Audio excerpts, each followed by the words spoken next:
ವಿದ್ಯುತ್ ಪ್ರವಾಹದ ಕಾಂತೀಯ ಪರಿಣಾಮದ ಮೇಲೆ ಕೆಲಸ ಮಾಡ್ತಕ್ಕಂಥದ್ದು ಏನಿದು ವಿದ್ಯುತ್ ಗಂಟೆ. ಇದಕ್ಕೇನು ಕರೀತಾರೆ?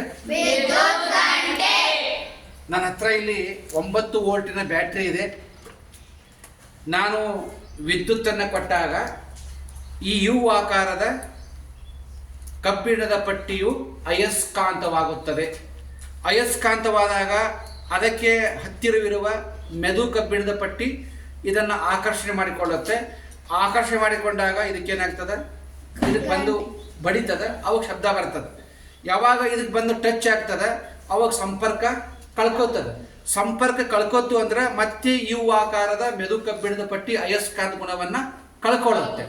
ಕಳ್ಕೊಂಡಾಗ ಏನಾಗ್ತದೆ, ಇದು ಮತ್ತೆ 3 ಸ್ಥಾನಕ್ಕೆ ಹೋಗ್ತದೆ, ಮತ್ತೆ ಕರೆಂಟ್ ಫ್ಲೋ ಆಗ್ತದೆ, ಮತ್ತೆ ಅಯಸ್ಕಾಂತ ಆಗ್ತದೆ, ಮತ್ತೆ ಮೆದು ಕಬ್ಬಿಣದ ಪಟ್ಟಿ ಏನು ಹಿಡ್ಕೋತದೆ, ಸಂಪರ್ಕ ಕಟ್ ಆಗ್ತದೆ. ಹೀಗೆ ಸಂಪರ್ಕ ಕಟ್ ಆಗೋದು ಪ್ರಾರಂಭ ಆಗೋದು, ಸಂಪರ್ಕ ಕಟ್ ಆಗೋದು ಪ್ರಾರಂಭ ಆಗೋದು. ಸೊ ಅವಾಗ ಏನಾಗುತ್ತೆ, ಇಲ್ಲಿ ಬೆಲ್ಲ ಆಗುತ್ತೆ ನೋಡ್ರಿ.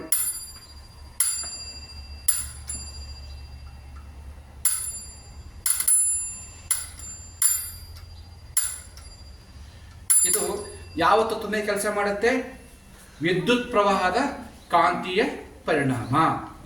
ಇದಕ್ಕೆ ಏನು ಕರೀತಾರೆ ಅಂದ್ರೆ ವಿದ್ಯುತ್ ಗಂಟೆ. ವಿದ್ಯುತ್ತನ್ನು ಬಳಸಿಕೊಂಡು ಗಂಟೆ ಆಗುತ್ತೆ. ಇದರ ಆಗ್ತಕ್ಕಂಥ ಪ್ರಕ್ರಿಯೆನು ವಿದ್ಯುತ್ ಪ್ರವಾಹದ ಕಾಂತೀಯ ಪರಿಣಾಮ.